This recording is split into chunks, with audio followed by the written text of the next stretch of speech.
안녕하세요, 한성입니다. 오늘은 명리학 얘기를 좀 해보겠습니다.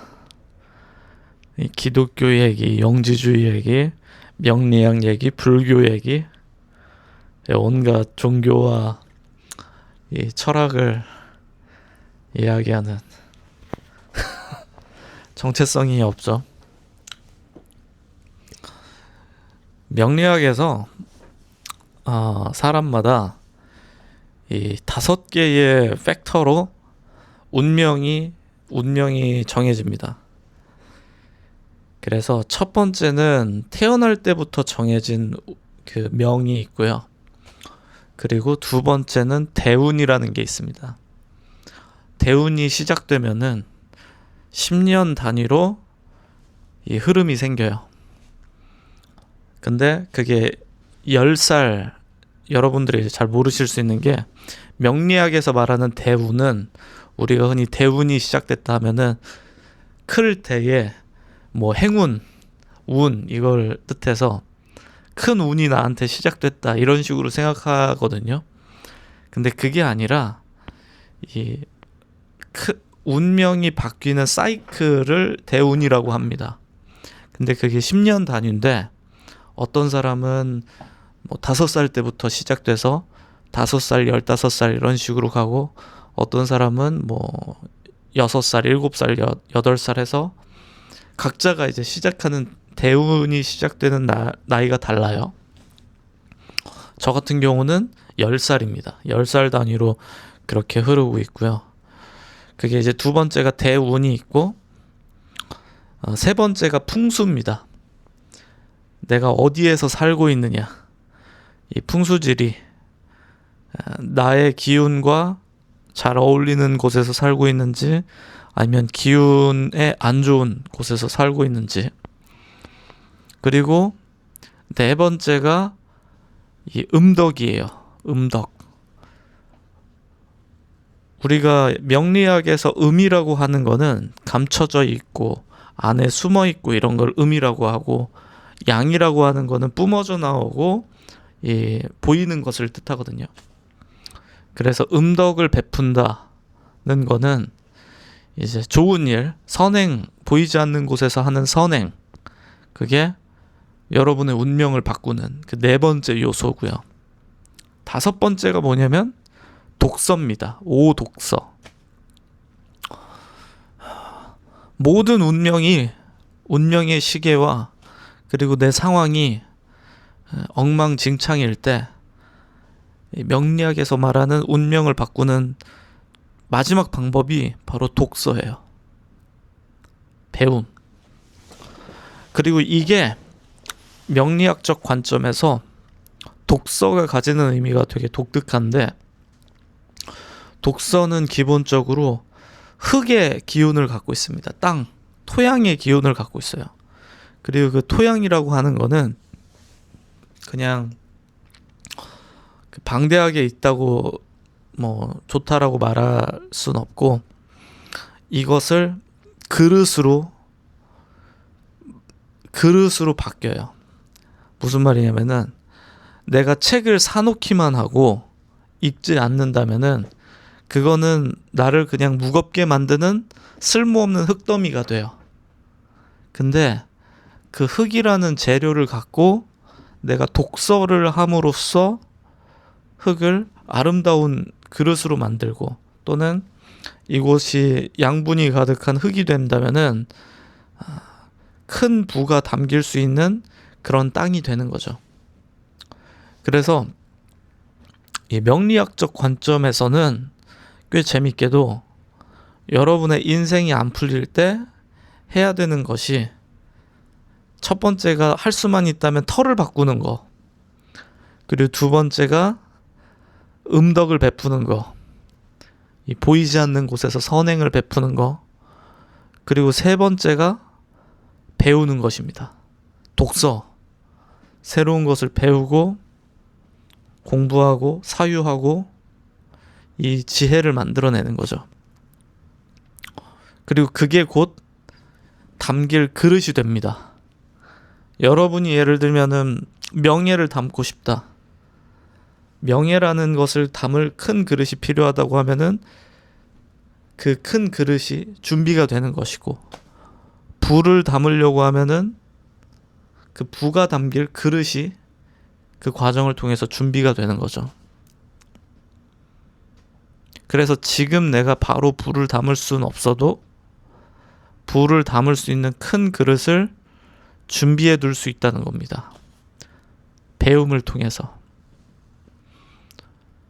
그래서 명리학에선 배움이 매우 중요하고,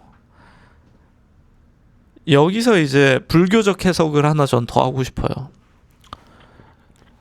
불교에서는 이런 표현을 하거든요. 우리가 사람이 깨달음을 얻는다는 것은 나를 정하지 않고 이 무아의 단계로 가는 거라고 불교에서는 말을 해요. 무아의 경지, 내가 없음의 경지, 내가 곧 이 세상과 같고 세상이 곧 나와 같고 나를 구성하고 있는 게 사실은 없다, 이런 무아의 경지를 말하는데, 이 무아의 경지가 뭐냐면은 그릇 안에 아무것도 넣지 않은 아주 깨끗한 그릇인 상태를 의미를 합니다. 아주 깨끗한 그릇인 상태, 그것 안에 아무것도 넣지 않고.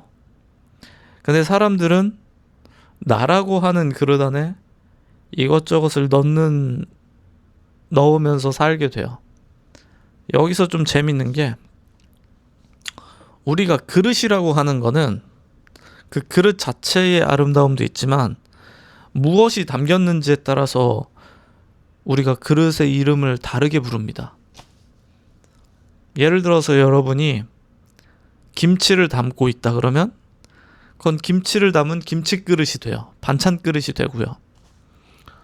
만약에 여러분이 보물을 담고 있다고 하면은 그건 아주 진귀한 보물이 담긴 그릇, 보물 그릇이 되는 거죠. 그 그릇 안에 어떤 것을 담느냐가 매우 중요한데, 만약에 그 그릇에 쓰레기가 담긴다, 똥이 담긴다, 그러면 어떻게 되죠? 아무리 내가 그릇을 크게 만들어 놓고 아무리 깨끗하게 뒀더라도 더러운 게 담기고 쓰레기가 담기면 그 그릇은 가치가 없어져요. 왜냐면 사람들이 그걸 멀리하게 돼요. 더럽고 악취나고 쓰레기가 가득하니까. 그러니까 멀리 밀어버리는 거죠. 그래서 이 명리학적 관점과 불교적 관점을 합쳐서 생각해 보면은 우리가 많은 배움을 하고 나의 그릇과 지평을 넓혀서 많은 걸 품을 수 있는 사람이 됐는데, 그 안에 잘못된 걸 넣으면은 그 사람은 정말 나쁜 사람이 됩니다. 정말 안 좋은 것으로 가득한 나쁜 사람이 돼요. 그럼 그 사람에게 있어서는 아직까지 해온 그 많은 배움과 가르침과 그게 이제 오히려 본인한테는 독이 되는 거죠. 만약에 아주 조그만 간장 종지면은 거기에 담길 수 있는 더러움은 조그만한데, 그릇은 컸는데 거기에 많은 더러움이 담기면 이거는 매우 거대한 악취를 품은 정화조 같은 그런 상태가 되는 거죠. 제가 오늘 하고 싶은 얘기는 크게 요약하면 두 가지입니다. 인생이 안 풀릴 때는 세 가지, 명리학적 가르침으로는 세 가지를 하면 된다. 첫 번째로 내가 속한 환경을 바꾼다는 거. 두 번째가 음덕을 베푸는 것. 세 번째가 배우는 것. 그리고 그렇게 배워가면서 그릇이 넓어졌을 때 우리가 생각해 볼 점은, 더러운 것은 빼고 아름답고 진귀한 것을 담으면 나는 이 세상에서 매우 쓸모 있는 사람이 될 겁니다. 만약에 내가 아름답고 진귀한 것을 담지 않고 오히려 완전히 비운다면은 불교에서 말하는 그 무아의 경지로 향하시는 거고요. 만약에 내가 세상에서 이것저것 아름다운 걸 담아서 더 빛나는 삶을 살고 싶다라고 한다면 빛나는 것들을 그 안에 담아야겠죠. 지혜의 정수도 담고, 그리고 아름다운 모습도 담고, 지식도 담고, 그러면 그 아름다운 것을 풍성하게 담은 사람이 곧 여러분이 되는 거고요. 근데 인간은 기본적으로 살다 보면 더러운 게 계속 담깁니다. 어울리는 사람들이 주는 더러운 게 담기기도 하고, 내 자신이 이제 더러운 욕망을 품거나 더러운 생각을 하거나 그러면서 또 더러움이 생기기도 하죠. 그래서 스스로를 닦아내는 과정이 필요한 것 같아요.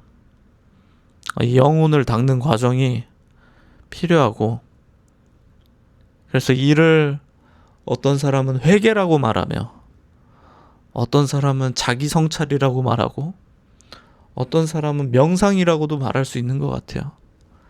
그 과정이 필요한 거는 나라고 하는 그릇이 끊임없이 먼지가 쌓이고 이 더러운 것이 들어올 수 있으니까, 내가 의도하지 않더라도 누가 나한테 그런 더러움을 던지거나 묻힐 수가 있겠죠. 그래서 저는 최근에 명리학, 불교, 다른 종교 철학들을 쭉 보면서 많은 것들이 하나의 방향을 가리키고 있는 부분이 많다고 생각해요. 그리고 그 가르침들이 그냥 막연하게 너는 몇 년 때부터 운세가 풀릴 거니까 잘 될 거야, 이 정도 수준으로만 소비되고 많은데, 그것보다 더 심오한 깨달음이 그 안에 있다고 생각을 합니다.